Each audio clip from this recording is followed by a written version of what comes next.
Singapore থেকে দেশে ফিরবেন শরীফ ওসমান হাদি। ইনকিলাব মঞ্চের মুখপাত্র এবং ঢাকা ৮ আসনের সম্ভাব্য সংসদ সদস্য প্রার্থী দুর্বৃত্তদের গুলিতে হত্যাকাণ্ডের শিকার হওয়া হাদিকে কিছুক্ষণের মধ্যে হয়তো বাংলাদেশে আনা হবে। সন্ধ্যা ৬টা নাগাদ আসলে তাকে বহনকারী ফ্লাইটটি আসলে হযরত শাহজালাল আন্তর্জাতিক বিমানবন্দরে এসে পৌঁছাবেন বলে আমরা জানতে পেরেছি। ঠিক তার দেশে ফেরাকে কেন্দ্র করে অতিরিক্ত নিরাপত্তা ব্যবস্থা জোরদার করা হয়েছে। আমরা দেখতে পাচ্ছি হযরত শাহজালাল আন্তর্জাতিক বিমানবন্দরের কার্গো স্টেশন যেটি রয়েছে, মূলত ঠিক যেই জায়গা দিয়ে প্রবাসীদের মৃতদেহ আসলে পরিবারের কাছে পৌঁছে দেওয়া হয়, ঠিক সেই জায়গার সামনে সেনাবাহিনী, পুলিশ, এপিবিএন, আনসার, এমনকি র্যাব সদস্যদেরকেও আমরা দেখতে পাচ্ছি। পুরো এলাকা জুড়ে কঠোর নিরাপত্তা ব্যবস্থা জোরদার করা হয়েছে। আমরা দেখেছিলাম এয়ারপোর্টের আশপাশ জুড়ে এবং এর প্রবেশ পথ জুড়ে কিন্তু বিপুল সংখ্যক সেনাবাহিনীর সদস্য,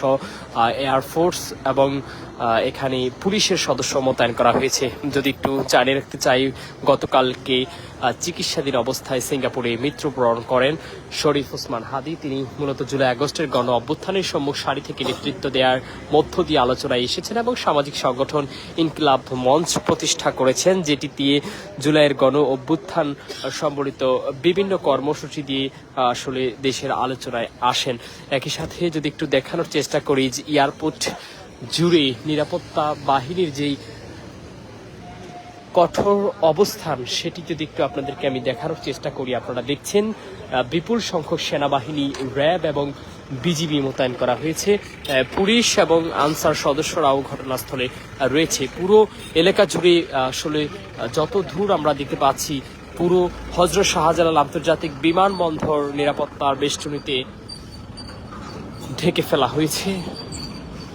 দেখতে পাচ্ছেন সরাসরি যুক্ত করেছি এনপিবি লাইভে হযরত শাহজালাল আন্তর্জাতিক বিমানবন্দর থেকে আমি মাহবুবুর রহমান জিসান দেখাচ্ছি আপনাদেরকে নিরাপত্তার মধ্য দিয়ে আসলে দেশে ফিরবেন শরীফ ওসমান হাদির মৃতদেহ। সেটিকে কেন্দ্র করে এখানে নিরাপত্তা ব্যবস্থা জোরদার করা হয়েছে। আমরা সেই দৃশ্য দেখতে পাচ্ছি।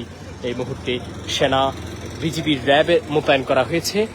তাদের উপস্থিতির মধ্য দিয়ে আমরা দেখতে পাচ্ছি এখানে গণমাধ্যম কর্মীরা রয়েছে। ঠিক এই জায়গা দিয়ে দেশে ফিরবেন শরীফ ওসমান হাদি, যেখান দিয়ে সাধারণত প্রবাসীদের যে মৃতদেহ সেটি আসলে দেশে আসে। আমরা দেখতে পাচ্ছি এখানে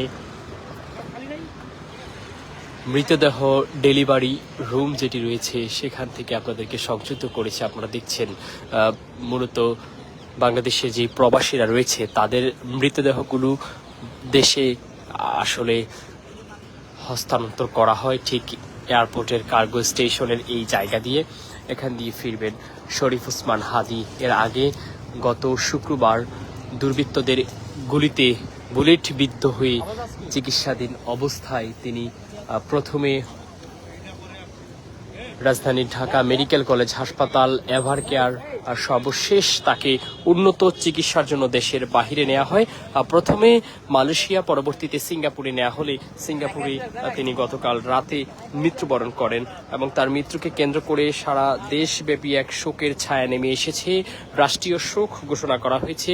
অন্তর্বর্তীকালীন সরকারের পক্ষ থেকেও কিন্তু আসলে শোক প্রকাশ করা হয়েছে। একই সাথে রাজনৈতিক দলগুলো দলমত নির্বিশেষে শরীফ ওসমান হাদির মৃত্যুকে কেন্দ্র করে বিভিন্ন কর্মসূচি, আন্দোলন, সংগ্রাম কিন্তু আসলে আমরা দেখেছি। পুরো যদি একটু দেখানোর চেষ্টা করি, পুরো হযরত শাহজালাল আন্তর্জাতিক বিমানবন্দর থেকে যত দূর আমরা দেখানোর চেষ্টা করছি তত দূর কিন্তু আপনারা দেখতে পাচ্ছেন এরই মধ্যে নিরাপত্তা বেষ্টনীতে ঢেকে ফেলা হয়েছে। একই সাথে হযরত শাহজালাল আন্তর্জাতিক বিমানবন্দরের মধ্যে সেনাবাহিনীর এই কঠোরতম অবস্থান। অলরেডি সন্ধ্যা ৬টা নাগাদ দেশে ফিরবেন শরীফ ওসমান হাদি, সেটি আমরা জানতে পেরেছি। ইতিমধ্যে তার দেশে ফেরাকে কেন্দ্র করে এখনই কিন্তু আমরা দেখতে পাচ্ছি নিরাপত্তা ব্যবস্থায় ঢেকে ফেলা হয়েছে হযরত শাহজালাল আন্তর্জাতিক বিমানবন্দর। একসাথে শরীফ ওসমান হাদিকে এখান থেকে সরাসরি দেশের মানুষের জন্য সাক্ষাতের উন্মুক্ত করে দেয়া হবে। সে লক্ষ্যে ঢাকা বিশ্ববিদ্যালয় কেন্দ্রীয় জামে মসজিদে তার মৃতদেহটি নেওয়া হবে। এখান থেকে সেই মৃতদেহ পৌঁছে যাবে বিমানবন্দর থেকে সরাসরি ঢাকা বিশ্ববিদ্যালয়ের কেন্দ্রীয় জামে মসজিদে। দর্শক, দেখাচ্ছিলাম সরাসরি এনপিপি লাইভে, দেখতে পাচ্ছেন এখানে সিভিল এভিয়েশন, এয়ারফোর্সেস সহ কয়েক স্তর নিরাপত্তা ব্যবস্থা কিন্তু এখানে জোরদার করা হয়েছে। সেই দৃশ্য আমরা দেখতে পাচ্ছি, সরাসরি যুক্ত করেছি আপনাদেরকে।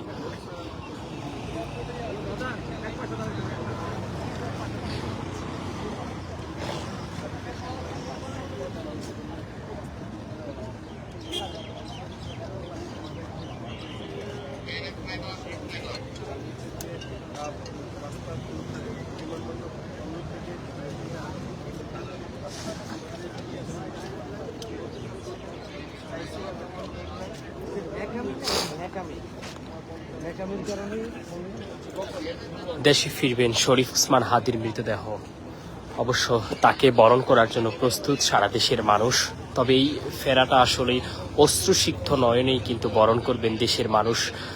তিনি চিকিৎসা উদ্দেশ্যে তার মৃতদেহ সরকারের পক্ষ থেকে উন্নত চিকিৎসার জন্য প্রথমে মালয়েশিয়া, পরবর্তীতে সিঙ্গাপুর। আসলে সর্বশেষ চেষ্টায়ও বাঁচানো সম্ভব হয়নি তরুণী রাজনীতিবিদদের, যিনি অবশ্য রাজনৈতিক দলের বাহিরে গিয়ে দেশের মানুষের জন্য কাজ করতে চেয়েছিলেন। নির্বাচনে দাঁড়ানোর কথাও কিন্তু জানিয়েছেন। সে লক্ষ্যে নির্বাচনী প্রচারণার মধ্যেই আসলে মৃত্যুবরণ করেছেন শরীফ ওসমান হাদি। যদি আরো একটু আপনাদেরকে জানিয়ে রাখতে চাই, এই মুহূর্তে সরাসরি সংযুক্ত রয়েছি হযরত শাহজালাল আন্তর্জাতিক বিমানবন্দরের কার্গো স্টেশন থেকে, যেখান দিয়ে ফিরবেন শরীফ ওসমান হাদি। একই সাথে এয়ারপোর্টের চতুর্পার্শ্বে তাকে বরণ করে নেওয়ার জন্য শরীফ ওসমান হাদির ভক্ত সমর্থক যারা রয়েছে তাদেরকে উপস্থিত থাকার কথাও জানিয়েছেন ইনকিলাব মঞ্চ।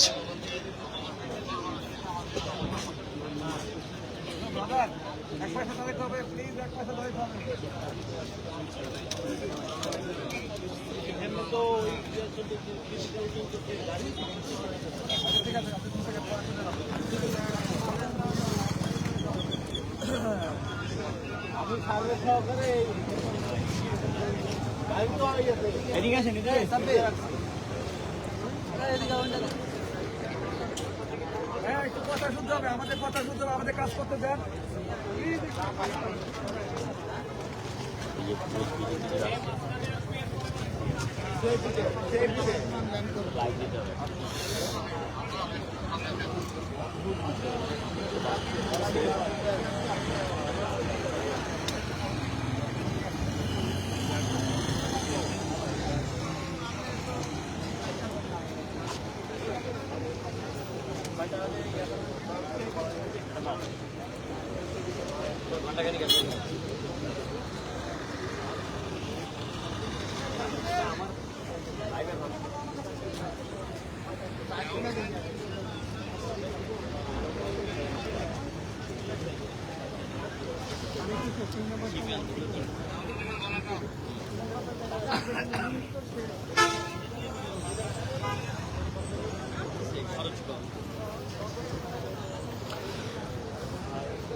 আমি হচ্ছে